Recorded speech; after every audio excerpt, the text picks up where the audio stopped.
Hey people, it's your girl Juliet. Today we'll be making Ogbono soup. I have chicken, washed, but going to wash again, catfish, stockfish, crayfish, beef. I like to wash my beef with hot water, and I got beef seasoning, already boiled water. I like to wash my beef with hot water just to remove the blood. And I got seasoning cubes, salt, and I cover for it to boil for 20 minutes because I want the meat to be very tender. Then I went in with my thoroughly washed chicken and chicken seasoning,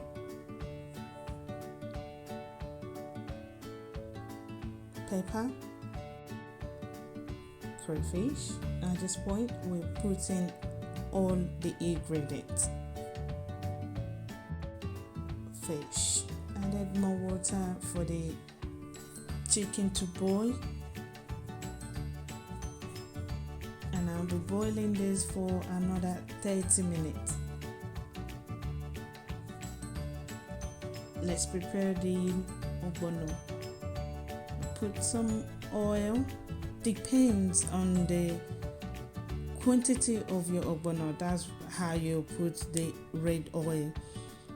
In this case, I don't like too much oil in my food, especially red oil. I'm very careful with cooking with red oil, and it's because of video that I'm putting this much oil. I normally don't put that much.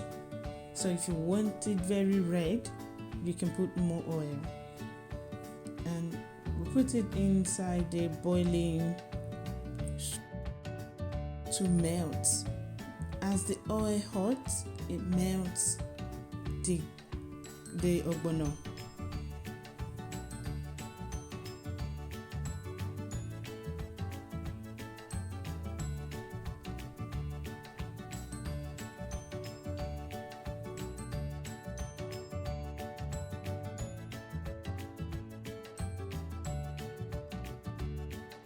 Please be careful with your salt because ogbono gets really salty if you put too much salt with all the seasoning.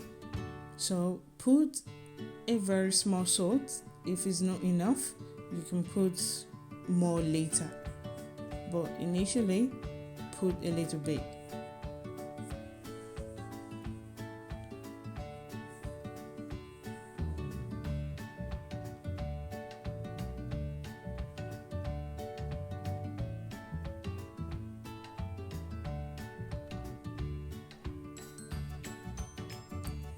And all together, I cooked the meat for 50 minutes. The beef, because it got it's a very strong meat, so I cooked it for 40 to 50 minutes. And the chicken, I always cook my chicken for 30 minutes. I really like it tender. So now we go in with our ogbono. From now on, don't cover the soup again.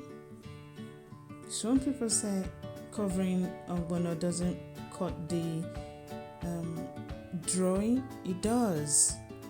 It does. When you cover ogbono, it reduces the drawing. And I reduced the stove to medium heat. And it's been cooking on a medium heat for 20 minutes. And I went in with my spinach.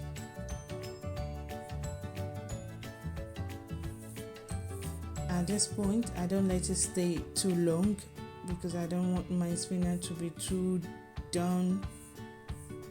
So it's ready now. And let's move on to the next one. This is how I like to make my semolina. Yeah, some people say my style is awkward, but like this, I am very sure I don't end up with cocoa. I don't end up with lumps. So I'm very okay doing this style, but just go with whichever way that suit you. Everybody got styles.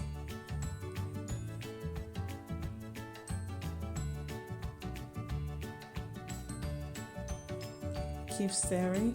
Make sure everything is mixed properly.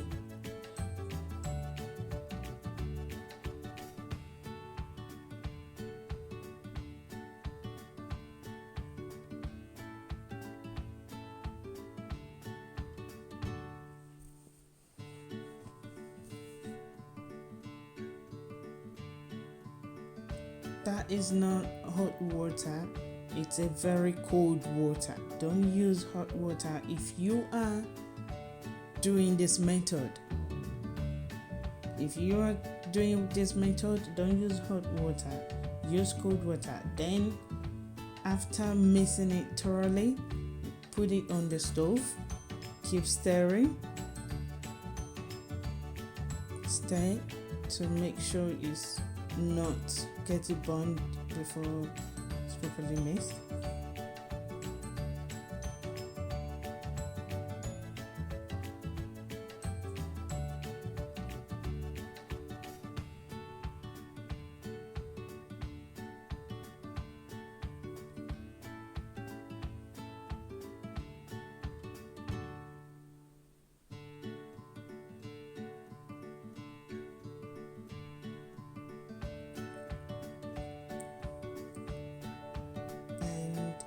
While you stir it, make sure you have boiled water aside, because at this point I don't recommend you using cold water.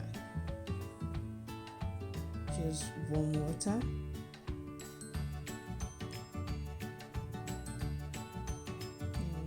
Go in with warm water. Depend on how soft your semo is. If it's very soft, please be careful with the water and put it on a low heat.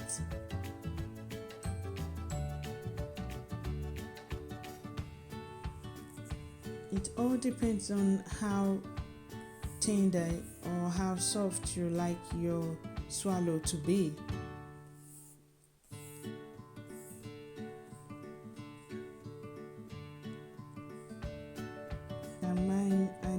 Mine has been cooking for 10 minutes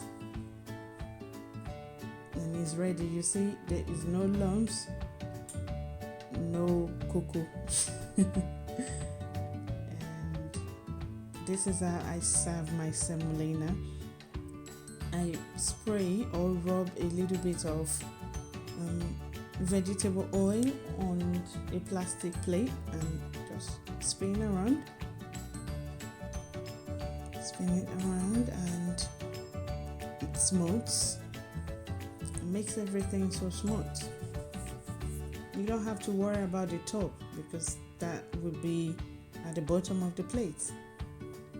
Especially this method is good, especially if you have visitors. Look how it turned out. Trust me, that soup tastes better than it looks.